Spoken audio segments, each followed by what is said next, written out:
ಕ್ರಿಸ್ತನಲ್ಲಿ ಪ್ರೀತಿಯ ನಮ್ಮೆಲ್ಲ ಆತ್ಮೀಯ ವೀಕ್ಷಕರನ್ನು ಪ್ರಭು ಯೇಸು ಕ್ರಿಸ್ತನ ಅತಿ ಮಧುರವಾದ ನಾಮದಲ್ಲಿ ಆರಾಧನೆ ನಾಯಕ ಎಂಬ ಕಾರ್ಯಕ್ರಮಕ್ಕೆ ಪ್ರೀತಿಪೂರ್ವಕವಾಗಿ ಸ್ವಾಗತವನ್ನು ಮಾಡ್ತೇನೆ. ಹೌದು ಪ್ರಿಯರೇ, ನಮ್ಮ ದೇವರು ಇಸ್ರೇಲಿಯರ ಸ್ತುತಿಯ ಸಿಂಹಾಸನದಲ್ಲಿ ಆಸೀನ ರೂಢನಾದಂಥ ದೇವರು, ಕೆರೂಬಿಯರು, ಸೆರಾಫಿಯರು ಪ್ರತಿದಿನ ದಿನದ 24 ಗಂಟೆಯ ವರ್ಷದ 365 ದಿವಸ ನಮ್ಮ ದೇವಾದಿ ದೇವನನ್ನು, ಕರ್ತಾದಿ ಕರ್ತನನ್ನು, ರಾಜ್ಯಾದಿ ರಾಜನನ್ನು ನಿರಂತರವೂ ಆರಾಧಿಸುವಂಥ ನಮ್ಮ ಒಬ್ಬನೇ ಒಬ್ಬ ಕರ್ತನಾದ ಯೇಸು ಕ್ರಿಸ್ತನನ್ನು ಆರಾಧಿಸುವಂಥ, ಆರಾಧನೆ ಹೊಂದತಕ್ಕಂಥ ದೇವರನ್ನು ಯಾವ ರೀತಿ ನಾವು ಆರಾಧನೆ ಮಾಡಬೇಕು, ನಮ್ಮ ಆರಾಧನೆ ಮಟ್ಟವನ್ನು ಯಾವ ರೀತಿ ನಾವು ಬೆಳೆಸ್ಕೊಳ್ಬೋದು, ಕರ್ತನನ್ನು ಹೇಗೆ ನಾವು ಅರಿತುಕೊಳ್ಳಬೇಕು, ಅಥವಾ ಒಬ್ಬನ ವ್ಯಕ್ತಿಯನ್ನು ನಾವು ಅರಿತುಕೊಳ್ಳದೆ ಅವನ ಬಗ್ಗೆ ನಾವು ಪ್ರಶಂಸೆ ಮಾಡಲಿಕ್ಕೆ ಸಾಧ್ಯ ಇಲ್ಲ. ಆ ಕರ್ತನನ್ನು ಯಾವ ರೀತಿ ಅರಿತುಕೊಂಡು ಆತನನ್ನು ಪ್ರಶಂಸೆ ಮಾಡೋದು ಅಥವಾ ಆತನನ್ನು ಆರಾಧನೆ ಮಾಡೋದು ಎಂಬುದಾಗಿ ತಿಳ್ಕೊಳ್ಳಲು ಇಂದು ಕೂಡ ನಮ್ಮ ಮಧ್ಯದಲ್ಲಿ ಒಂದು ಸೇವಕರು ಬಂದಿದ್ದಾರೆ. ನಿಮ್ಮೆಲ್ಲರ ಪರವಾಗಿ, ನಮ್ಮ ಆಶ್ರಯ ಟಿವಿ ತಂಡದ ಪರವಾಗಿ, ನಮ್ಮೆಲ್ಲ ವೀಕ್ಷಕರ ಪರವಾಗಿ ಪ್ರಭು ಯೇಸು ಕ್ರಿಸ್ತನ ಅತಿ ಮಧುರವಾದ ನಾಮದಲ್ಲಿ ಈ ಒಂದು ಕಾರ್ಯಕ್ರಮಕ್ಕೆ ಪ್ರೀತಿಪೂರ್ವಕವಾಗಿ ಪಾಸ್ಟರ್ ಸುರೇಶ್ ಅವರನ್ನು, ಸುರತ್ಕಲ್, ನಾನು ಈ ಒಂದು ಕಾರ್ಯಕ್ರಮಕ್ಕೆ ಪ್ರೀತಿಪೂರ್ವಕವಾಗಿ ವೆಲ್ಕಮ್ ಮಾಡ್ತಾ ಇದ್ದೇನೆ. Thank you pastor, thank you so much. ಈ ಒಂದು ಕಾರ್ಯಕ್ರಮದಲ್ಲಿ ನಿಮ್ಮ ಅಮೂಲ್ಯವಾದ ಸಮಯವನ್ನು ಕೊಟ್ಟಿದ್ದೀರಾ, ಧನ್ಯವಾದ ನಿಮಗೆ. ಪಾಸ್ಟರ್, ನಾವು ಒಂದು ಕಾರ್ಯಕ್ರಮದಲ್ಲಿ ಆರಾಧನೆ ನಾಯಕ, ಒಂದು ಟೈಟ್ಲ್ ಸ್ವಲ್ಪ ಕನ್ಫ್ಯೂಷನ್ ಕೆಲವರಿಗೆ ಇರ್ಬೋದು, ಯಾರು ಆರಾಧನೆ ನಾಯಕ, ದೇವರ ಅಥವಾ ಆರಾಧನೆ ಮಾಡುವವನಂತ. ಆದರೆ ಆ ಒಂದು ಟೈಟಲ್ನಿಂದ ನಾವು ಒಂದು ಕಾರ್ಯಕ್ರಮ ಮಾಡಿದ್ದೀವಿ. ಅದರಲ್ಲಿ ಅನೇಕ ಜನರಿಗೆ ಒಂದು ಹೆಲ್ಪ್ ಆಗಲಿ, ಅಥವಾ ಆರಾಧನೆ ಮಟ್ಟ ಬೆಳೀಲಿ, ಪ್ರತಿಯೊಂದು ಸಭೆಯಲ್ಲಿ ಆರಾಧನೆ ಇಂಪ್ರೂವ್ಮೆಂಟ್ ಆಗಲಿ, ದೇವರ ಪ್ರಸನ್ನತೆಯನ್ನು ಅಥವಾ ಶಕಿನ ಒಂದು ಅಭಿಷೇಕವನ್ನು ಅನುಭವಿಸಲಿ ಒಂದು ಉದ್ದೇಶದಿಂದ ಈ ಒಂದು ಕಾರ್ಯಕ್ರಮದಲ್ಲಿ ನಾವು ಸೇರಿ ಬಂದಿದ್ದೇವೆ. ಪಾಷೆ, ಆರಾಧನೆ ಅಂದರೆ ಏನು ಪಾಷೆ? ಆ್ಯಕ್ಚುಲಿ ಆರಾಧನೆ ಎಂಬುದಾಗಿ ಇರುವಾಗ ದೇವರು ಮಾಡಿದ ಉಪಕಾರವನ್ನು, ಆತನು ನಮಗಾಗಿ ಮಾಡಿದ ಎಲ್ಲ ಸಂಗತಿಗಳಿಗಾಗಿ ನಮ್ಮ ಹೃದಯ ಅಂತರಾಳದಿಂದ ಬರುವಂಥ ಒಂದು ಪ್ರೀತಿ, ಅದನ್ನು ವ್ಯಕ್ತಪಡಿಸುವಂಥದ್ದು.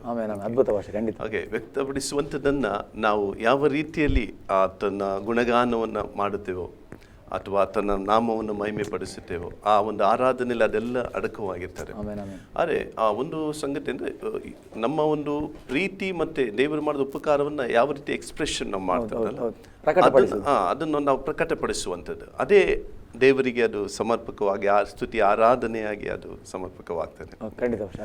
ಹಾಗೆ ಅದನ್ನು ನಾವು ವ್ಯಕ್ತಪಡಿಸುವಾಗ ಹಾಡುಗಳ ಮೂಲಕ, ಆತನನ್ನ ನಾಮವನ್ನು ಹೊಗಳುವುದರ ಮೂಲಕ, ಆತನ ಒಂದು ಗುಣಗಾನವನ್ನು ಮಾಡೋದ್ರ ಮೂಲಕ, ಅದನ್ನು ನಾವು ಹೇಳ್ತಾ ಇರುವಾಗ ದೇವರು ಅದು ಮಹಿಮೆ ಹೊಂದುತ್ತಾನೆ. ಮತ್ತು ನಮಗೂ ಕೂಡ ಆತನ ಪ್ರೀತಿಯನ್ನು ಸವಿಲಿಕ್ಕೆ ಆಗ್ತದೆ.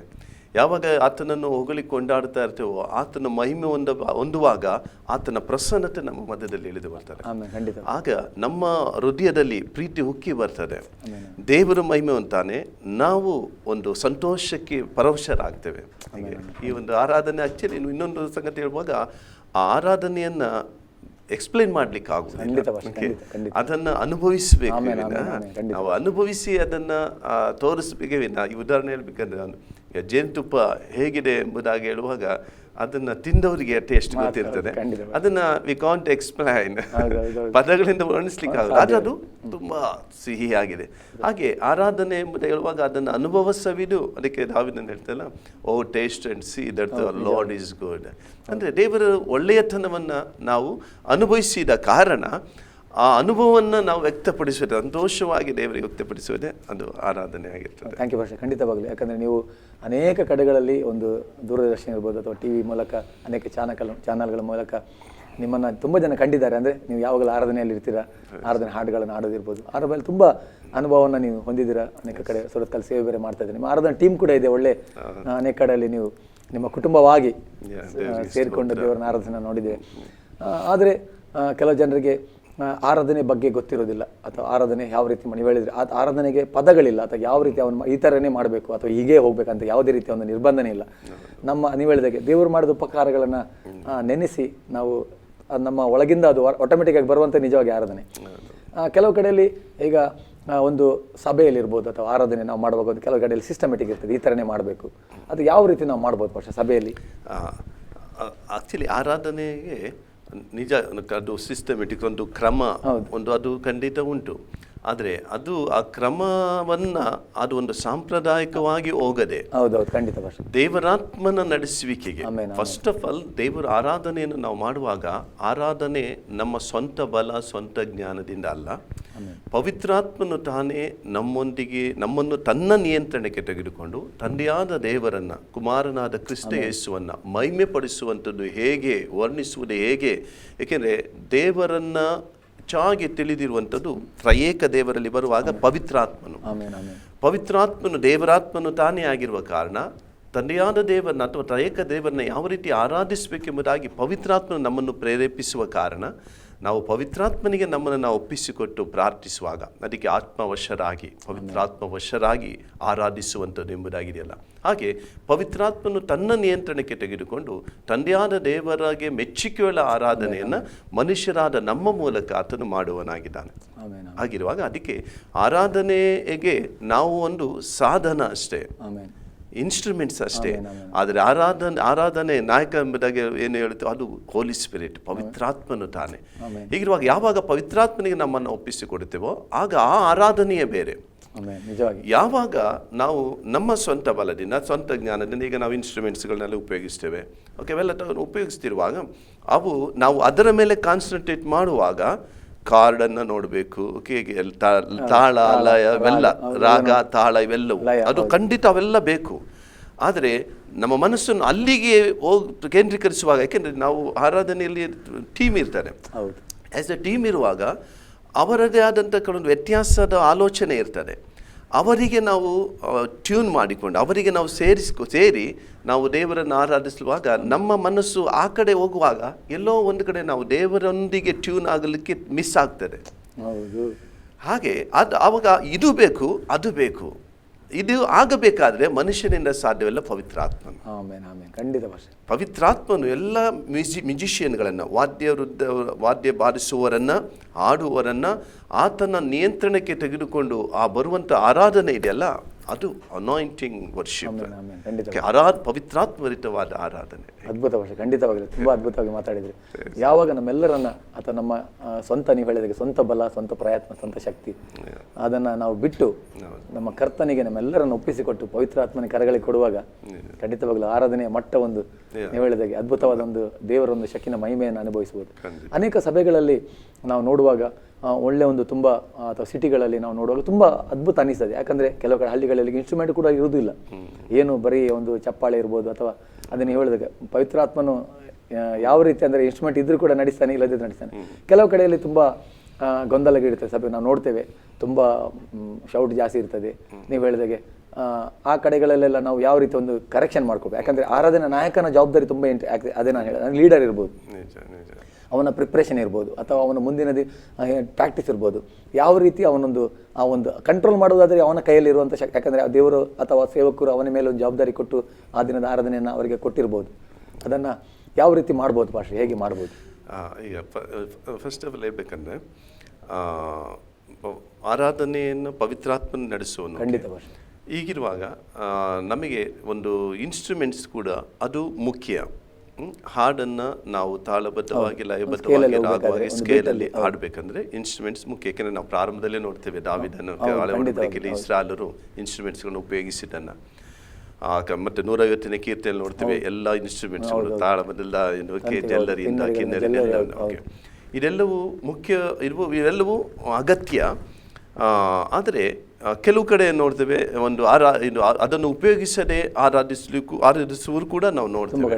ಆದರೆ ಇವೆರಡರ ವ್ಯತ್ಯಾಸವನ್ನು ನಾವು ನೋಡುವಾಗ ನಮ್ಮ ಮನಸ್ಸಿನಲ್ಲಿ ಮುಖ್ಯವಾಗಿ ನಮಗೆ ಬೇಕಾಗಿರುವಂಥದ್ದು ನಾವು ಹೇಗೆ ಆರಾಧನೆ ಮಾಡದೆ ಅದು ಮುಖ್ಯವಲ್ಲ, ನಾವು ಯಾವ ಯಾವ ರೀತಿಯಲ್ಲಿ ಆಡಿದೆವು, ಹೇಗೆ ಹೇಗೆ ಮೆಚ್ಚಿಸಿದೆವು ಅದೆಲ್ಲ ಮುಖ್ಯವಲ್ಲ. ನಮ್ಮ ಒಂದು ಗಮನ ಸಂಪೂರ್ಣವಾದ ನಮ್ಮ ಒಂದು ಮನಸ್ಸಿನಲ್ಲಿ ಒಂದು ಗುರಿ ಸೃಷ್ಟಿಕರ್ತನಾದ ದೇವರ ನಾಮವನ್ನು ಮಹಿಮೆ ಪಡಿಸಬೇಕು, ಆತನ ನಾಮವನ್ನು ಉನ್ನತಕ್ಕೆ ಎತ್ತಬೇಕು, ಆತನನ್ನು ಸಂತೋಷಪಡಿಸಬೇಕು. ಅದು ಬಹಳ ಮುಖ್ಯವಾದ ಆರಾಧನೆ ಸ್ತುತಿಯ ಮಾಡಿದರೆ ಆತನನ್ನು ಸಂತೋಷಪಡಿಸುವಂಥದ್ದು. ನಮಗೆ ದೇವರು ನಮಗೆಲ್ಲ ಏನೆಲ್ಲ ಮಾಡಿದ್ದಾನೆ ಅದನ್ನು ನಾವು ಯಾವ ರೀತಿಯಲ್ಲಿ ಆತನಿಗೆ ಕೃತಜ್ಞತೆಯನ್ನು ಅಥವಾ ಉಪಕಾರವನ್ನು ಸಲ್ಲಿಸಬೇಕು. ಇದು ಒಂದು ಉತ್ತಮವಾದ ಸಾಧನ, ಇದನ್ನು ದೇವರು ಬಯಸುವಂಥದ್ದು ಉತ್ತಮವಾದ ಸಾಧನ.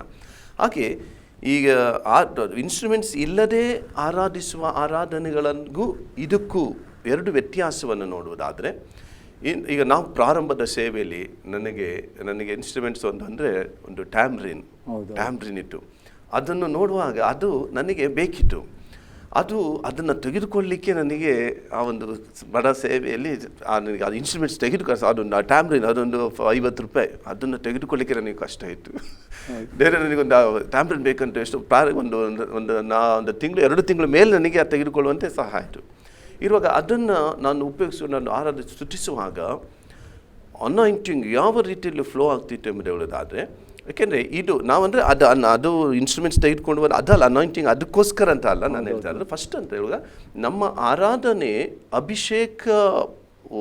ಅಭಿಷೇಕದಿಂದ ತುಂಬಿದಂಥ ಆರಾಧನೆ ಆಗಿರ್ಲಿಕ್ಕಾಗಿ ನಮ್ಮ ಮನಸ್ಸನ್ನು ಫಸ್ಟ್ ದೇವರಿಗೆ ನಾವು ಯಾವಾಗ ಟ್ಯೂನ್ ಮಾಡ್ತೇವೋ, ದೇವರ ಅನ್ಯೋನ್ಯತೆಯಲ್ಲಿ ನಾವು ಬರ್ತೇವೋ, ಈ ಆರಾಧನೆಯನ್ನು ದೇವರು ಬಯಸ್ತಾನೆ. ಇದನ್ನು ನಾವು ಮಾಡ್ತಾ ಇರ್ತೇವೆ. ಆದರೆ ಕೆಲವು ಕಡೆ ಏನು ಆರಾಧನೆ ಇನ್ಸ್ಟ್ರೂಮೆಂಟ್ಸ್ ಇಲ್ಲದೆ ಆರಾಧನೆಯನ್ನು ಮಾಡ್ತಾ ಇರ್ತಾರೆ. ಅಲ್ಲಿಯೂ ಕೂಡ ಅದೇ ಅಭಿಷೇಕವನ್ನು ಬಲವನ್ನು ಹೊಂದುತ್ತಾರೆ. ಇನ್ಸ್ಟ್ರೂಮೆಂಟ್ಸ್ ಇದ್ದೂ ಕೂಡ ಆರಾಧಿಸುವುದರಲ್ಲೂ ಕೂಡ ಅದೇ ಸಂಗತಿ ಉಂಟು. ಆದರೆ ಇದು ಇನ್ಸ್ಟ್ರೂಮೆಂಟ್ಸ್ ಇದರ ಮೇಲೆ ಆಧಾರವಾಗಿಲ್ಲ, ಆರಾಧನೆ ಮಾಡುವಂಥ ವ್ಯಕ್ತಿಗಳ ಮೇಲೆ ಅದು ಆಧಾರವಾಗಿದೆ. ಹಾಗಿರಲಿ ನಾವು ಆತನ ಆರಾಧನೆ ನಡೆಸುವನಾಗಲಿ, ವರ್ಷಿಪ್ ಲೀಡರ್ ಆಗಲಿ ಅಥವಾ ತಂಡವಾಗಲಿ, ಇವರೆಲ್ಲರ ಗುರಿ ಸರ್ವಶಕ್ತನಾದ ದೇವರನ್ನು ಸೃಷ್ಟಿಸುತ್ತಾ ಆರಾಧಿಸುವಾಗ ಇವೆರಡರಲ್ಲೂ ಯಾವುದು ವ್ಯತ್ಯಾಸವಿಲ್ಲ. ಆದರೆ ಈ ಇನ್ಸ್ಟ್ರೂಮೆಂಟ್ಸ್ಗಳು ಇರುವಾಗ ಕೆಲವೊಂದು ನಾವೊಂದು ಡಿಸ್ಟರ್ಬೆನ್ಸ್ಗಳನ್ನ ಕಾಣ್ತೇವೆ ಈಗಿನ ವಿಷಯದಲ್ಲಿ. ಆದರೆ ಇದು ಮೈನಸ್ ಆದರೆ, ಯಾವುದು ದೇವರನ್ನು ಕೇಂದ್ರೀಕರಿಸುವುದನ್ನು ಈ ಟೀಮ್ ಏನಾರ ಕಳ್ಕೊಂಡ್ರೆ ಇದು ಏನು ಮಾಡ್ತಾರೆ, ಡಿಸ್ಟರ್ಬೆನ್ಸ್ ಆಗ್ತದೆ.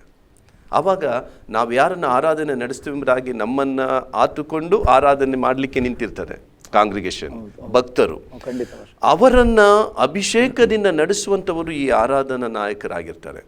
ಹೀಗಿರುವಾಗ ನಾವು ಯಾವಾಗ ದೇವರನ್ನು ಕೇಂದ್ರೀಕರಿಸಿ ನಾವು ಆರಾಧಿಸುವಾಗ ಅಭಿಷೇಕ ನಮ್ಮ ಮೇಲೆ ಇಳಿದು ಬರುವಾಗ, ಅಭಿಷೇಕ ನಮ್ಮ ಜೊತೆಯಲ್ಲಿ ಆ ಒಂದು ಕಾಂಗ್ರಿಗೇಷನ್ ಮೇಲೆ ಇಳಿದು ಬರುವಾಗ ಪ್ರತಿಯೊಬ್ಬೊಬ್ಬರು ಪವಿತ್ರಾತ್ಮ ಭರಿತರಾಗಿ ದೇವರನ್ನು ಘನಪಡಿಸ್ತಾ ಇರ್ತಾರೆ.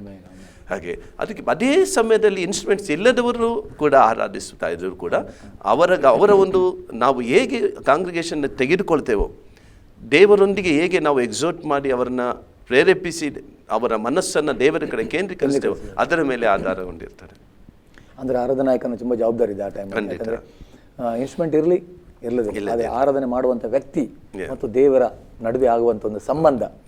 ಅದು ನೀವು ಹೇಳಿದಾಗೆ ದೇವರು ಮಾಡಿದ ಉಪಕಾರಗಳನ್ನು ನೆನೆಸಿ ಅಥವಾ ನಾವು ಮಾಡಿದಂಥ ಏನು ಅರ್ಹರಲ್ಲದಿದ್ದರೂ ದೇವರು ನಮ್ಮ ಮೇಲೆ ತೋರಿಸಿದ ಪ್ರೀತಿಯನ್ನು ನೆನೆಸುವಾಗ ನಮಗೆ ಗೊತ್ತಿಲ್ಲದಾಗೆ ದೇವರ ಪದಗಳು ನಮ್ಮ ಬಾಯಲ್ಲಿ ಇರ್ಬೋದು ಅಥವಾ ನಮ್ಮ ಶರೀರದಲ್ಲಿ ಅಂದರೆ ಬೇರೆ ವ್ಯತ್ಯಾಸಗಳು ಆಗ್ತದೆ. ಯಾಕಂದ್ರೆ ನಾವು ಗೊತ್ತಿಲ್ಲದ ಕೈ ಎತ್ತದಿರ್ಬೋದು ಅಥವಾ ಹಾಡುದಿರ್ಬೋದು, ಅಳುದಿರ್ಬೋದು, ಏನಾಗ್ತದೆ. ಅದಕ್ಕೆ ಒಂದು ಉದಾಹರಣೆ ಹೇಳ್ತೇನೆ. ನಾವು ಯಾವಾಗ ಒಂದು ದಿವಸ ಒಬ್ಬರು ಮ್ಯಾರೇಜ್ಗೋಸ್ಕರ ಒಂದು ನಮ್ಮ ಭಕ್ತರು ಜೊತೆಲಿ ಮ್ಯಾರೇಜ್ ಆಗುವಾಗ ಎಲ್ಲರೂ ಮಿಂಗಲ್ ಆಗ್ತಾರಲ್ಲ, ಎಲ್ಲರೂ ಹೋಗುತ್ತಾರೆ. ಒಂದು ಮ್ಯಾರೇಜ್ಗೆ ಹೋಗುವಾಗ ಒಂದು ಟೆಂಪೋದಲ್ಲಿ ಹೋಗ್ತಾ ಇದ್ರು ಅಷ್ಟು ಪ್ರಾರಂಭದಲ್ಲಿ ತುಂಬ ಸಮಯದಿಂದ. ಆ ಟೆಂಪೋದಲ್ಲಿ ಒಂದು ಜನರೆಲ್ಲ ಕೂತ್ಕೊಂಡು ಆ ಸಮಯ ತುಂಬ ಕಿಲೋಮೀಟರ್ ಹೋಗ್ತಿದ್ರಲ್ಲ, ಆವಾಗ ಹಾಡಿ ನಾವು ದೇವರನ್ನ ಆರಾಧನೆ ಮಾಡುವ ಅಂತ ಟ್ರಾವೆಲ್ ಮಾಡುವಾಗ ಟೆಂಪೋ ಅದು ಹಿಂದೆ ಬ್ಯಾಕ್ ಓಪನ್ ಹಿಂದೆ ಸೀಟ್ ಅಲ್ಲ, ಬಡವ್ರ ಮದುವೆ, ಹಾಗಾಗಿ ಗೂಡ್ಸ್ ಟೆಂಪೋ ಪಾಪ ಅವರು ಟೆಂಪೋ ಇದು ಮಾಡಿದ್ರು. ಸರಿ ಅಂತ ನಾನು ಅಸಿಸ್ಟೆಂಟ್ ಪಾಸ್ಟರ್ ಆಗಿ ವರ್ಕ್ ಮಾಡ್ತಾ ಇದ್ದೆ ಹಾಸನಲ್ಲಿ. ಆಗ ನಾನು ಕೂಡ ಹಿಂದೆ ನಮ್ಮನ್ನು ನಾವು ಬೇರೆ ರೀತಿ ತೋರಿಸ್ಕೊಂಡು ನಾವು ಭಕ್ತರಿಂದ ಎಲ್ಲರ ಜೊತೆಲೇ ಇರಬೇಕು ಒಂದು ಪ್ರೀತಿ ಎಲ್ಲ. ಓಕೆ, ನಾವು ಟೆಂಪೋದ ಹಿಂದೆ ನಿಲ್ತ್ಕೊಂಡು ಅವರೆಲ್ಲರೂ ಕೂತ್ಕೊಂಡು ಸರಿ ಅಂತ ಎಲ್ಲ ನಾವು ಪ್ರೈಸಿಂಗ್ ಮಾಡುವಾಗ ಅದರಲ್ಲಿ ಕ್ರಿಸ್ತನನ್ನು ತಿಳಿಯದವರು ಕೂಡ ಇದ್ದರು. ಆಗ ಆಡುವಾಗ ನಾವು ದೇವರನ್ನ ಸ್ತುತಿ ಜಸ್ಟ್ ಕ್ಲಾಪ್ ಹಾಕೊಂಡು ದೇವ್ರನ್ನ ಆರಾಧನೆ ಮಾಡ್ತಿರುವಾಗ ಆ ಒಂದು ಸ್ಥಳದಲ್ಲಿ ನಮ್ಮ ಮನಸ್ಸು ಹೇಗಿರ್ತದೆ ಅಂದರೆ, ಎಲ್ಲಿ ಹೋದರು ಎಲ್ಲಿ ಬಂದರು, ಡ್ರೈವಿಂಗ್ ಮಾಡ್ತಾ ಇರಲಿ ಅಥವಾ ಕೆಲಸ ಮಾಡ್ತಾ ಇರಲಿ, ಎಲ್ಲ ಸಮಯದಲ್ಲೂ ದೇವರು ನಮ್ಮನ್ನು ರಕ್ಷಿಸಿದ ರಕ್ಷಣೆಯ ಕುರಿತಾಗಿ, ಆತನು ಕೊಟ್ಟಂಥ ನಿತ್ಯ ಜೀವದ ಕುರಿತಾಗಿ ಹಾಗಿರುವಲ್ಲಿ ಆತನು ನಮ್ಮನ್ನು ಈ ಕತ್ತಲೆಯಿಂದ ಬಿಡಿಸಿದನಲ್ಲ, ನಮ್ಮ ಪಾಪ ಶಾಪದಿಂದ ಬಿಡಿಸಿದನಲ್ಲ, ನಮಗೋಸ್ಕರ ಆತನು ಏನೆಲ್ಲ ಮಾಡಿದ, ತನ್ನ ಪ್ರಾಣವನ್ನೇ ತ್ಯಾಗ ಮಾಡಿ, ಇದೆಲ್ಲವನ್ನು ನಾವು ನೆನೆಯುವಾಗ ನಮ್ಮ ಹೃದಯದಲ್ಲಿ ಎಲ್ಲಿ ಬರುವಾಗಲೂ ಆತನ್ನು ಸ್ತುತಿಸಬೇಕೆಂಬುದಾಗಿ ಪ್ರೇರೇಪಣೆ ಆಗ್ತದೆ. ಯಾವಾಗ ನಾವು ಆಗ ಹಾಡ್ತಾ ಇದ್ದೇವೋ ಆಗ ಅಭಿಷೇಕ, ಆ ಟೆಂಪೋದಲ್ಲಿ ಪವಿತ್ರಾತ್ಮನ ಅಭಿಷೇಕ ಇಳಿದು ಬಂತು. ಆಗ ಆದಂಥ ಅಲ್ಲಿ ಘಟನೆ, ಒಂದು ವ್ಯಕ್ತಿಗೆ ದುರಾತ್ಮದಿಂದ ತುಂಬಲ್ಪಟ್ಟಿದೆ, ಒಂದು ಸಹೋದರಿ, ಅನ್ಯ ಸಹೋದರಿ. ನಾವು ಎಲ್ಲ ಜೊತೆಲಿ ಮ್ಯಾರೇಜ್ಗೆ ಹೋಗ್ತಿದ್ವಲ್ಲ, ಆಗ ಆ ಒಂದು ಹೆಂಗಸು ಅಲ್ಲೇನೆ ಬಿದ್ದು ಒದ್ದಾಡ್ತಾ ಇದೆ. ನಾವು ದೇವರನ್ನ ಸ್ತುತಿಸ್ತಾ ಇದ್ದೇವೆ, ಅಲ್ಲಿ ಅನಾಯಿಂಟಿಂಗ್ ಇಳಿದು ಬಂದು ಆ ವ್ಯಕ್ತಿಯಲ್ಲಿದ್ದಂಥ ದುರಾತ್ಮ ಹೊರಗಡೆ ಒದ್ದಾಡಿ ಕಿರ್ಚಾಡ್ತಾ ಇದೆ. ಅವಾಗ ನನಗೆ ರೋಮಾಂಚನ ಆಯಿತು. ದೇವರಿಗೆ ಮತ್ತು ಇನ್ನೂ ಪ್ರೈಸ್ ಮಾಡ್ತಾ ಸ್ತುತಿ ಮಾಡ್ತಾ ಅವ್ರಿಗೆಲ್ಲ ಬೇರೆಯವರಿಗೆಲ್ಲ ಸ್ತುತಿ ಮಾಡಲಿಕ್ಕೆ ಹೇಳಿ ನಂತರ ಅವರನ್ನು ಬೈನ್ ಮಾಡಿದೆ. ಯೇಸುವ ನಾಮದಲ್ಲಿ ಆ ಸಹೋದರಿಂದ ದುಷ್ಟಾತ್ಮನನ್ನು ಗದರಿಸಿದ ತಕ್ಷಣ ಟೆಂಪೋ ಹೋಗ್ತಿರುವಾಗ ಟೆಂಪೋ ತಕ್ಷಣ ನಿಲ್ತು, ಬ್ರೇಕಾಗಿ ನಿಲ್ಲಿಸ್ಬಿಟ್ಟ. ಯಾಕೆ ಎಂಬುದು ಹೇಳಿದ್ರೆ ಒಂದು ಹಾವು ಅಡ್ಡ ಬಂದಿದೆ ಎದುರುಗಡೆ. ಈ ದುರಾತ್ಮ ಬಿಟ್ಟು ಹೋಗಿ ಆ ಹುಡುಗಿ ಆ ಸಹೋದರಿಗೆ ಸಂಪೂರ್ಣವಾಗಿ ಬಿಡುಗಡೆ. ಹೀಗೆ ನಮ್ಮ ಆರಾಧನೆ ಸ್ತುತಿ ಯಾವ ಸ್ಥಳದಲ್ಲಾದರೂ ಯಾವ ಸಮಯದಲ್ಲಾದರೂ ಹೃದಯಾಂತರಾಳದಿಂದ ದೇವರನ್ನ ಆರಾಧಿಸುವಾಗ ದೇವರ ಪ್ರಸನ್ನತೆ ನಮ್ಮನ್ನು ಆವರಿಸಿಕೊಳ್ಳುತ್ತೆ ಅನ್ನೋದಕ್ಕೆ ಉದಾಹರಣೆ. ಖಂಡಿತ ಆರಾಧನೆ ಅದ್ಭುತವಾದೊಂದು ಬಿಡುಗಡೆ ಇದೆ. ಅದೇ ಆರಾಧನೆ ಮಾಡುವಂಥ ವ್ಯಕ್ತಿ ಮತ್ತು ದೇವರ ಮಧ್ಯದಲ್ಲಿರುವಂಥ ಸಂಬಂಧ ಖಂಡಿತ ಅದ್ಭುತವಾಗಿ ಮಾತಾಡಿದೆ ಭಾಷೆ. ಖಂಡಿತವಾಗ್ಲೂ ಅದೇ ಆರಾಧನಾ ನಾಯಕನ ಒಂದು ಜವಾಬ್ದಾರಿ ಸಭೆಯಲ್ಲಿ ಅಥವಾ ಹಿಂದಿನ ದಿನದ ಪ್ರಿಪ್ರೇಷನ್ ಇರ್ಬೋದು, ಅಥವಾ ಸಭೆಯಲ್ಲಿ ಬರುವಂಥ ನೀವು ಹೇಳಿದ ಭಕ್ತರು ಹೊಸೊಬ್ಬರು ಇರ್ತಾರೆ ಅಥವಾ ತುಂಬ ಹಳೆ ಭಕ್ತರು ಇರ್ತಾರೆ. ಅವರಿಗೆ ಕರ್ತನ ಬಗ್ಗೆ ಅವ್ರು ಮಾಡಿದಂಥ ಉಪಕಾರಗಳ ಬಗ್ಗೆ ಅವ್ರು ಮಾಡಿದಂಥ ತ್ಯಾಗಗಳಾದ ಕತ್ತಲೆಯನ್ನು ನಮ್ಮನ್ನು ಬಿಡಿಸಿದ ಬಗ್ಗೆ ಆದರೆ ಗೊತ್ತಿರೋರು ಇರ್ತಾರೆ, ಅದು ಗೊತ್ತಿಲ್ಲದವರು ಕೂಡ ಇರ್ತಾರೆ. ಆಗ ಆರಾಧನೆ ನಾಯಕನ ಜವಾಬ್ದಾರಿ ಅಂದರೆ ನಾನು ಅದಕ್ಕೆ ಹೇಳ್ತೇನೆ ಪಕ್ಷ. ಯಾಕಂದರೆ ಹಿಂದಿನ ದಿನದ ಪ್ರಿಪ್ರೇಷನ್ ಇರ್ಬೋದು ಅಥವಾ ಸಭೆಯಲ್ಲಿ ಆ ಲೀಡ್ ಮಾಡೋಂಥ ಒಂದು ಜವಾಬ್ದಾರಿ ಯಾವ ರೀತಿ ನಿಭಾಯಿಸಿದ್ರೆ ಒಳ್ಳೆಯದು ಭಾಷೆ. ಅದು ಒಂದು ಹೇಳ್ಬೇಕಂದ್ರೆ ಅಲ್ಲ ಪ್ರಾರಂಭದಲ್ಲಿ ಹೇಳಿದೆ, ಎಲ್ಲರ ಮನಸ್ಸನ್ನು ತಿಳಿದಿರುವನು ದೇವರಾತ್ಮನು. ಅಲ್ಲಿ ನೆರೆದು ಬಂದಂಥವರು ಭಕ್ತರು ಅಥವಾ ದೇವರನ್ನು ತಿಳಿಯದೇ ಇರುವವರು ಅವರೆಲ್ಲರನ್ನ ತಿಳಿದವನು ಪವಿತ್ರಾತ್ಮನಾಗಿರುವಾಗ ಅದರ ಹಿಂದಿನ ದಿವಸ ಅಥವಾ ಆರಾಧನೆ ನಡೆಸುವವನು ಯಾವಾಗ ಪವಿತ್ರಾತ್ಮನೊಂದಿಗೆ ಐಕ್ಯವಾಗಿರುತ್ತಾನೋ, fellowship of the Holy Spirit, ಪವಿತ್ರಾತ್ಮನ ಅನ್ಯೋನ್ಯತೆಯಲ್ಲಿರ್ತಾನೋ, ಆಗ ಪವಿತ್ರಾತ್ಮನು ಪ್ರಕಟಪಡಿಸುತ್ತಾನೆ ಯಾವ ರೀತಿಯಲ್ಲಿ ಆರಾಧನೆಯನ್ನು ಲೀಡ್ ಮಾಡಬೇಕು ಎಂಬುದಾಗಿ. ಯಾವಾಗ ಅದನ್ನು ಮಾಡ್ತಾರೋ ಆಗ ತಕ್ಕ ಪದಗಳನ್ನು ಅವರು ತಿಳಿಯದೇ ಇರಲಿ ತಿಳಿದಿರಲಿ ಅವರಿಗೆ ಬೇಕಾದ ನುಡಿಗಳನ್ನು ಪವಿತ್ರಾತ್ಮನು ನುಡಿಸಿ ಅವರನ್ನು ಯಾವ ರೀತಿ ಉತ್ತೇಜನ ಪಡಿಸಬೇಕು, ನಮಗೆ ತಿಳಿಯದ ಪದಗಳಿಂದ ನಾವು ಅವರನ್ನು ಉತ್ತೇಜನ ಪಡಿಸ್ತಾ ಇರ್ತೇವೆ. ಆವಾಗ ಅವರ ಆರಾಧನೆಗೆ ಸಿದ್ಧರಾಗ್ತಾರೆ. ಆಗ ಅವರು ಬಿಡುಗಡೆಯನ್ನು ಬದಲಾವಣೆಯನ್ನು ಹೊಂದಲಿಕ್ಕೆ ಸಾಧ್ಯ. ಅದಕ್ಕಾಗಿ ಅದಕ್ಕೋಸ್ಕರ ನಾವು ಆರಾಧನೆ ಏನು ಮಾಡ್ತೇವೆ ಅಂದರೆ ಎಷ್ಟೋ ತಪ್ಪುಗಳನ್ನು ಆರಾಧನೆಗೆ ಆಗ ಕೆಲವೊಂದು ಹಾಡುಗಳನ್ನು ಹುಡ್ಕೊಳ್ಳೋದು, ಆಗ ದೇವರೇ ಒಂದು ಮೇಲೆ ಬಂದು ಆಗೊಂದು ಪ್ರಾರ್ಥನೆ ಮಾಡುವುದು ದೇವರೇ ಅಂತೇಳಿ ಹೋಗುವುದು, ಅದು ಸರಿಯಲ್ಲ ಅಂಬುದಾಗಿ ಅಲ್ಲ. ನಾವು ಪ್ರಾರ್ಥನೆಯಲ್ಲೇ ಆದರೆ ಅದಕ್ಕೆ ಮುಂಚಿತವಾಗಿ ನೀವು ಕೇಳಿದ ಹಾಗೆ ಮೊದಲೇ ದೇವರಾತ್ಮನೊಂದಿಗೆ. ಈಗ ಕುರುಬನು ಕುರಿಗಳನ್ನು ಕಾಯುವಾಗ, ಆತನು ಕುರಿಗಳನ್ನು ಮೇಯಿಸುವಾಗ ಮೊದಲು ಫೀಲ್ಡಿಗೆ ಹೋಗ್ತಾನೆ. ಅರಣ್ಯಕ್ಕೆ ಹೋಗಿ ಎಲ್ಲಿ ಕುರಿಗಳನ್ನು ನಾನು ತಂಗಿಸಬಹುದು, ಎಲ್ಲಿ ಆಹಾರವಿದೆ, ಎಲ್ಲಿ ನೀರಿದೆ, ಮೊದಲು ಎಲ್ಲಿ ಅಪಾಯ ಸ್ಥಳವಿದೆ, ಇದೆಲ್ಲವನ್ನು ಮೊದಲು ಫೈಂಡ್ ಔಟ್ ಮಾಡ್ತಾನೆ. ನಂತರ ನೋಡಿ ಮಾರನೇ ದಿವಸ ಕುರಿಗಳನ್ನು ತೆಗೆದುಕೊಂಡು ಹೋಗ್ತಾನೆ. ಹಾಗೆ ಆರಾಧನಾ ನಾಯಕನು ಕೂಡ ಕುರುಬನಾಗೆ ಆತನು ಭಕ್ತ ಕುರಿಗಳನ್ನು ಆರಾಧನೆಯಲ್ಲಿ ನಡೆಸುವಾಗ ದೇವರ ಪ್ರಸನ್ನತೆಯಲ್ಲಿ ಜೀವ ನದಿಯಲ್ಲಿ ಮುಳುಗಿಸಲು ಅಥವಾ ಹಸಿರು ಹುಲ್ಲುಗಾವಲಲ್ಲಿ ತಂಗಿಸಲು, ಇದೆಲ್ಲ ಏನಂದರೆ ಆಶೀರ್ವಾದಕ್ಕೆ ಸೂಚನೆ, ಜೀವಜಲ ಪವಿತ್ರಾತ್ಮನ ಅಭಿಷೇಕಕ್ಕೆ ಸೂಚನೆ. ಹೀಗೆ ನಡೆಸಲಿಕ್ಕೆ ಈತನು ಪ್ರಪ್ರಥಮವಾಗಿ ದೇವರ ಪ್ರಸನ್ನತೆಯಲ್ಲಿದ್ದು ಆರಾಧನೆ ನಾಯಕನು ದೇವರ ಸಾನ್ನಿಧ್ಯದಲ್ಲಿದ್ದು ಕರ್ತನ ಅಭಿಷೇಕವನ್ನು ಹೊಂದಿಕೊಂಡು ಅಥವಾ ಒಂದು ಪ್ರವಾದನಾತ್ಮಕವಾದ ನುಡಿಗಳನ್ನು ಹೊಂದಿಕೊಂಡು ತನ್ನನ್ನು ತಾನು ಸಿದ್ಧಪಡಿಸಿಕೊಂಡು ಇರುವಾಗ ಆಗ ಕುರಿಗಳನ್ನು ಧೈರ್ಯದಿಂದ ಸುಲಲಿತವಾಗಿ ಕಾನ್ಫಿಡೆನ್ಸಿಂದ ಇದಕ್ಕೆ ಫೀಲ್ಡಿಗೆ ತೆಗೆದುಕೊಂಡು ಹೋಗ್ಲಿಕ್ಕೆ ಅವನು ಮುಂದೆ ಧೈರ್ಯವಾಗಿ ಹೋಗ್ತಾನೆ. ಇಲ್ಲಾಂದರೆ ಎಲ್ಲಿ ಹೋಗೋದು ಹೇಗೆ ಹೋಗೋದು ಥರ ಕುರುಬನ್ನು ಕನ್ಫ್ಯೂಷನ್ ಆಗ್ತಾನೆ. ಆ ರೀತಿಯಲ್ಲಿ ಆಗದೆ ಮೊದಲೇ ಪ್ರಿಪ್ರೇಷನ್, ದೇವರ ಪ್ರಸನ್ನತೆ, ದೇವರ ದರ್ಶನ ಹೊಂದಿಕೊಂಡು ದೇವರ ಬಲವನ್ನು ಹೊಂದಿಕೊಂಡು ನಿಲ್ಲುವಾಗ ಮೋಶೆ ಯಾವ ರೀತಿ ದೇವರ ಪ್ರಸನ್ನಲ್ಲಿಟ್ಟುಕೊಂಡು ಜನಗಳ ಮಧ್ಯೆ ಬರುವಾಗ ಮುಖವು ಪ್ರಕಾಶವಂತು, ಹಾಗೆ ಅವರು ನೋಡಲಿಕ್ಕೆ ಆಗಲಿಲ್ಲ. ಹಾಗೆ ಆರಾಧನಾ ನಾಯಕರು ಅಥವಾ ಸೇವಕರಾದ ನಾವುಗಳು ದೇವರ ಪ್ರಸನ್ನತೆಯಲ್ಲಿ ಯಾವಾಗಲೂ ಇರುವುದನ್ನು ಕಲಿತುಕೊಳ್ಬೇಕು. ಅದ್ಭುತ ಭಾಷೆ, ಖಂಡಿತವಾಗಿ ತುಂಬ ಅದ್ಭುತವಾಗಿ ಮಾತಾಡಿದ ಭಾಷೆ. ಯಾಕಂದರೆ ಆರಾಧನಾ ನಾಯಕನ ಅಥವಾ ಟೀಮ್ನ ಒಂದು ಸಿದ್ಧತೆ, ಅದು ಎಷ್ಟು ಅದರ ಸಿದ್ಧತೆಯ ಒಂದು ಮಟ್ಟ ಆದಿತ್ಯವಾರದ ಆರಾಧನೆಯಲ್ಲಿ ಗೊತ್ತಾಗ್ತದೆ. ನೀವು ಹೇಳಿದಾಗೆ ಮುಂದೆ ಪ್ರಿಪ್ರೇಷನ್ ನಾವು ಇದ್ದರೆ ಖಂಡಿತವಾಗಿ ಒಳ್ಳೆಯ ಒಂದು ಇದಕ್ಕೆ ಅಥವಾ ಒಂದು ಅಭಿಷೇಕಕ್ಕೆ ಒಂದು ಒಳ್ಳೆಯ ಕಡೆಗೆ ನಾವು ಆರಾಧನೆ ನಡೆಸ್ಬೋದು ಅಷ್ಟೇ. ತುಂಬ ಒಂದು ಅದ್ಭುತವಾಗಿ ಮಾತಾಡಿದ ಭಾಷೆ, ಒಂದು ಅತ್ಯಮೂಲ್ಯ ಸಮಯ ನಮ್ಮ ಈ ಒಂದು ಆಸರೆ ಟಿವಿ ಕೊಟ್ಟಿದ್ದೀರಾ. ಕೊನೆಯದಾಗಿ ಭಾಷೆ, ನಮ್ಮೆಲ್ಲ ವೀಕ್ಷಕರನ್ನು ಪರವಾಗಿ ಈ ಒಂದು ಕಾರ್ಯಕ್ರಮದಲ್ಲಿ ಬಂದಿದ್ದೀರಾ. ಕೊನೆಯದಾಗಿ ಏನೊಂದು 2 ಮಾತು ಆರಾಧನೆಯನ್ನು, ಅದೇ ಆಲ್ಮೋಸ್ಟ್ ಎಲ್ಲ ತುಂಬ ಮಾತಾಡಿದ್ರಿ ನೀವು. ಅದು ಕೂಡ ಒಂದು ವಿಷಯ ನಾನು ಹೇಳಲಿಕ್ಕೆ ಇಷ್ಟಪಡ್ತೇನೆ. ನಾನು ಆ್ಯಕ್ಚುಲಿ ಒಂದು ಕಡೆ ಓದಿದ ವಿಷಯ, ನಾವು ಯಾವಾಗ ನಮ್ಮ ಜೀವಿತ ಮನುಷ್ಯನ ಜೀವಿತ ಎಂಬುದಾಗಿ ಹೇಳುವುದಾದರೆ ಏರುಪೇರುಗಳ ಜೀವಿತ. ನಾವು ದೇವರ ಮಕ್ಕಳಾಗಿದ್ದಾಗ್ಯೂ ಕೂಡ ನಮಗೆ ವಿರುದ್ಧವಾದ ಶೋಧನೆಗಳು, ನಮ್ಮ ನಂಬಿಕೆಯ ಪರೀಕ್ಷೆ, ನಮ್ಮ ಭಕ್ತಿಯ ಪರೀಕ್ಷೆ ಇದೆಲ್ಲವೂ ಆಗ್ತಾ ಇರ್ತದೆ. ಆ ಸಮಯದಲ್ಲಿ ನಾವು ಯಾವಾಗ ಡಿಪ್ರೆಸ್ ಆಗ್ಬೋದು ಅಥವಾ ಪರಿಸ್ಥಿತಿಗಳು, ಸಂದರ್ಭಗಳು ಏರುಪೇರುಗಳಾಗಬಾರ್ದು. ಎಲ್ಲಿಯೂ ಕೂಡ ನಾವು ಬಿಟ್ಟು ಹೋಗದೆ ಯಾವಾಗ ಕರ್ತನನ್ನೇ ದೃಷ್ಟಿಸುತ್ತೇವೋ, ದೇವರು ನಮಗೆ ಒಂದು ಈ ಟೂಲ್ಸನ್ನು ಕೊಟ್ಟಿದ್ದಾನೆ, ಆಯುಧ ಇದು. ದುಃಖದಲ್ಲಿರಲಿ, ಸಂತೋಷದಲ್ಲಿರಲಿ, ಕಷ್ಟದಲ್ಲಿರಲಿ, ಕಣ್ಣೀರಿನಲ್ಲಿರಲಿ, ನಷ್ಟದಲ್ಲಿರಲಿ, ಲಾಭದಲ್ಲಿರಲಿ, ಎಲ್ಲ ಸಮಯದಲ್ಲಿಯೂ ದೇವರ ಸಾನ್ನಿಧ್ಯ ಇದೆಯಲ್ಲ, ಇದು ನಮ್ಮನ್ನು ಸಮತೋಲನದಲ್ಲಿ ನಡೆಸ್ತಾರೆ. ಎಲ್ಲೂ ಕೂಡ ಕುಗ್ಗಿ ಹೋಗದಂತೆ, ಎಲ್ಲೂ ಕೂಡ ಸೋತು ಹೋಗದಂತೆ, ಎಲ್ಲರಲ್ಲೂ ಜಯೋತ್ಸವದಲ್ಲಿ ನಡೆಸಲು. ಈಗ ಅದಕ್ಕೆ ಒಂದು ಸಂಗತಿಗಳನ್ನ, ಒಂದು ವಿಷಯವನ್ನು ನಾನು ಓದೆ. I do not know what to do. Okay. I do not know what to do. That answer, I will lift up my hands to God. Amen.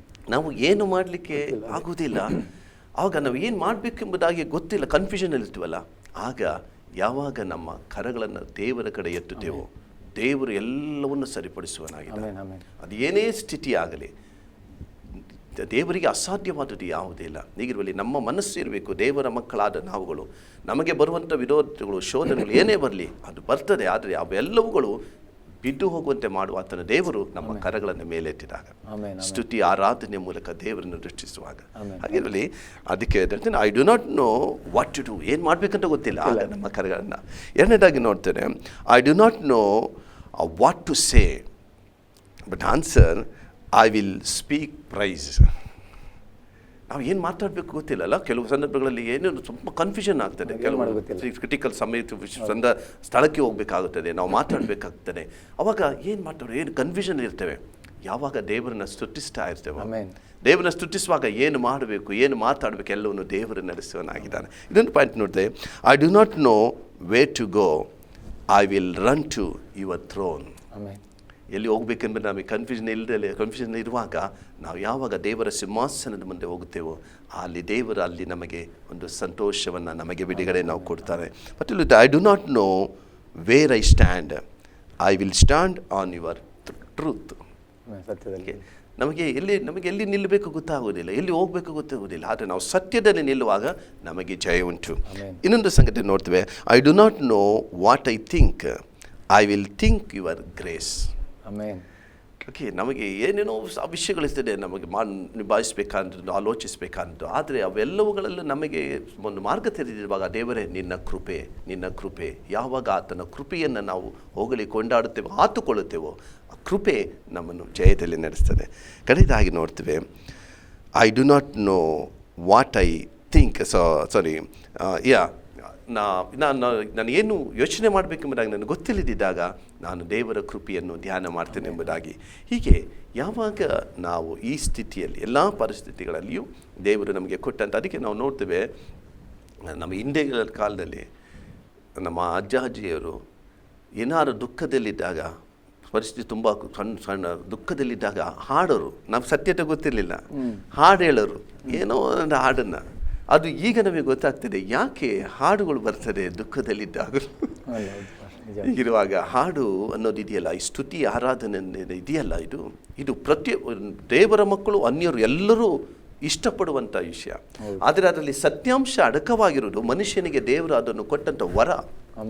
ಯಾವಾಗ ಡಿಪ್ರೆಸ್ಸಲ್ಲಿ ಅಥವಾ ದುಃಖದಲ್ಲಿ, ಚಿಂತೆಯಲ್ಲಿ ಇರ್ತಾನಲ್ಲ, ಅವನು ಅದರಲ್ಲೇ ಹೋಗ್ಬಿಟ್ರೆ ಹುಚ್ಚನಾಗ್ಬಿಡ್ತಾನೆ, ಅಥವಾ ಇನ್ನೊಂದು ಬೇರೆ ಬೇರೆ ಮಾರ್ಗಕ್ಕೆ ಹೋಗ್ಬಿಡ್ತಾನೆ, ಸೂಸೈಡ್ ಅದು ಇರೋದಲ್ಲ. ಆದರೆ ಮನುಷ್ಯನು ತನ್ನನ್ನು ತಾನು ಸಂತೋಷದಲ್ಲಿ ಪ್ರೇರೇಪಿಸಿಕೊಳ್ಬೇಕು. ಹೀಗಿರುವಲ್ಲಿ ಅದಕ್ಕಾಗಿ ದೇವರು ಇದು ಕೊಟ್ಟಂಥ ವರ. ದೇವರ ಮಕ್ಕಳಿಗಾಗಲಿ ಅನ್ಯರಿಗಾಗಲಿ ತಮ್ಮನ್ನು ತಾವು ಮರೆತು ದೇವರಲ್ಲಿ ಲೀನವಾಗುವಂಥದ್ದು. ಆದರೆ ಅನ್ಯರು ಗೊತ್ತಿಲ್ಲ, ಆದರೆ ಹಾಡ್ತಾರೆ, ಬೇರೆ ಹೋಗ್ತಾರೆ. ಆದರೆ ಗೊತ್ತಿರುವ ನಾವುಗಳು ಸೃಷ್ಟಿಕರ್ತನಾದ ದೇವರನ್ನು, ಆತನಿಗೆ ಕೃತಜ್ಞತೆಯನ್ನು ಸಲ್ಲಿಸುವಂಥದ್ದು. ದೇವರಿಗೆ ಸ್ತೋತ್ರ. ಥ್ಯಾಂಕ್ ಯು ಭಾಷೆ, ಥ್ಯಾಂಕ್ ಯು ಸೋ ಮಚ್ ಭಾಷೆ. ಈ ಒಂದು ಕಾರ್ಯಕ್ರಮದಲ್ಲಿ ಬಂದು ಎಲ್ಲ ಕೆಲಸವನ್ನು ಬದಿಗೊತ್ತಿ ಒಂದು ಕಾರ್ಯಕ್ರಮದಲ್ಲಿ ಬಂದು ಅನೇಕ ವಿಷಯಗಳನ್ನು ನಮ್ಮ ಆಸರೆ ಟಿವಿ ಎಲ್ಲ ವೀಕ್ಷಕರಿಗೆ ತಿಳಿಸಿಕೊಟ್ಟಿದ್ದಾರೆ. ಆರಾಧನೆ ಮಟ್ಟದಲ್ಲಿ ನಾವು ಯಾವ ರೀತಿ ಬೆಳಿಬೋದು, ಅಥವಾ ಆರಾಧನೆಯನ್ನು ಪರಿಶುದ್ಧಾತ್ಮನ ಕರಗಳಲ್ಲಿ ಕೊಟ್ಟರೆ ನಮ್ಮ ಆರಾಧನೆ ಮಟ್ಟ ಯಾವ ರೀತಿ ಬೆಳೀತದೆ, ಅಥವಾ ದೇವರ ಆತ್ಮನ ನಡೆಸುವಿಕೆಯಿಂದ ಏನೆಲ್ಲ ನಾವು ಅನುಭವಿಸುವುದು, ಅದು ಅಭಿಷೇಕ ಆಶೀರ್ವಾದ ಇರ್ಬೋದು. ಅನೇಕ ಹೊಸ ವಿಷಯಗಳನ್ನು ತಿಳ್ಕೊಳ್ಳುವಂತೆ ದೇವರು ಕೃಪೆ ಮಾಡಿದ್ದಕ್ಕಾಗಿ ದೇವರಿಗೆ ಕೂಡ ಕೋಟಿ ಸ್ತೋತ್ರ ಸಲ್ಲಿಸ್ತಾ, ನಿಮಗೂ ಕೂಡ ಈ ಒಂದು ಕಾರ್ಯಕ್ರಮದ ಬಂದದಕ್ಕೆ ನಮ್ಮೆಲ್ಲ ವೀಕ್ಷಕರ ಪರವಾಗಿ ವಂದನೆ ಸಲ್ಲಿಸ್ತೇನೆ. Thank you so much.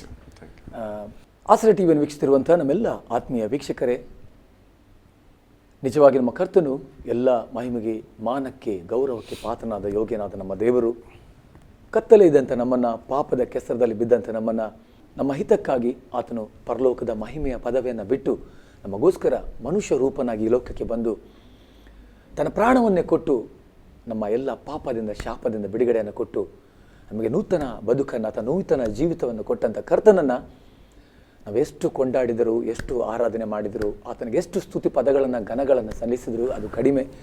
ಅದನ್ನು ನಾವು ಈ ಆರಾಧನೆಯಲ್ಲಿ ಯಾವ ರೀತಿ ಪ್ರಕಟ ಮಾಡೋದು ಅಥವಾ ವ್ಯಕ್ತ ಮಾಡೋದು, ಅದನ್ನು ತಿಳಿಸಿಕೊಟ್ಟಂಥ ಸೇವಕರಿಗೆ ನಾನು ವಂದನೆ ಸಲ್ಲಿಸ್ತೇನೆ. ಹೌದು ಪ್ರಿಯರೇ, ನಮ್ಮ ದೇವರ ಆರಾಧನೆ ಬಗ್ಗೆ ಅನೇಕ ಹೊಸ ವಿಷಯಗಳನ್ನು ನಮ್ಮ ಸೇವಕರು ಈ ಒಂದು ಕಾರ್ಯಕ್ರಮದಲ್ಲಿ ತಿಳಿಸಿಕೊಟ್ಟಿದ್ದಾರೆ. ನಮ್ಮ ಆರಾಧನೆ ಮಟ್ಟ ಯಾವ ರೀತಿ ಬೆಳಿಬೇಕು ಅಥವಾ ಕರ್ತನ ಬಳಿಗೆ ನಮ್ಮ ಸಂಬಂಧ ಇನ್ನೂ ಹತ್ತಿರ ಆಗೋದಾಗಾದರೆ, ಇನ್ನೂ ಹತ್ತಿರ ಆಗಬೇಕಾದ್ರೆ ನಮ್ಮ ಪವಿತ್ರ ಆತ್ಮನನ್ನು ಆತುಕೊಂಡು ನಾವು ಕರ್ತನನ್ನು ಆರಾಧಿಸಿದರೆ ಖಂಡಿತವಾಗಲೂ ನಮ್ಮ ಆರಾಧನೆಯ ಮಟ್ಟ ಅದು ಬೆಳೀತದೆ. ನಮ್ಮ ಸಭೆಯಲ್ಲಿ ಒಂದು ನೂತನ ಅಭಿಷೇಕ, ನೂತನ ಒಂದು ಅನುಭವವನ್ನು ಕಂಡುಕೊಳ್ಳೋದ್ರಲ್ಲಿ ಎರಡು ಮಾತಿಲ್ಲ. ಹೌದು ಪ್ರಿಯರೇ, ಮುಂದಿನ ಸಂಚಿಕೆಯಲ್ಲಿ ಮತ್ತೊಬ್ಬ ಆರಾಧನಾ ನಾಯಕನೊಂದಿಗೆ ನಮ್ಮ ಭೇಟಿ. ಅಲ್ಲಿ ತನಕ ನಿರಂತರ ನೋಡ್ತಾ ಇರಿ ಆಸ್ತರ ಟಿವಿ. ವಂದನೆಗಳು.